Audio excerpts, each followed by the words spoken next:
हामी मान्छे सधैँ अमूल्य वस्तु खोज्यौँ भन्छौँ, तर हामी नै अमूल्य हो भन्ने कुरा कसैले बुझ्दैनौ। तिमीलाई हेर्ने गर, तिमी नै नरहे त्यो अमूल्य वस्तुको के काम। हामी अरूको बारेमा सोच्दा सोच्दा आफ्नै बारेमा सोच्न बिर्सिन्छौँ, जबकि हामीलाई थाहा हुन्छ हामी गए पछाडि हाम्रो याद पनि यो संसारमा रहँदैन भन्ने कुरा।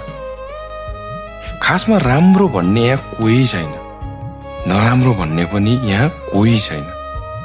यहाँ त समयको खेल हो, कतै तिमी राम्रो म नराम्रो, कतै म राम्रो तिमी नराम्रो।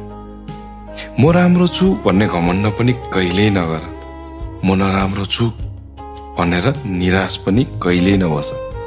यहाँ कसैको लागि तिमी भगवान हौ त कसैको लागि तिमी शैतान।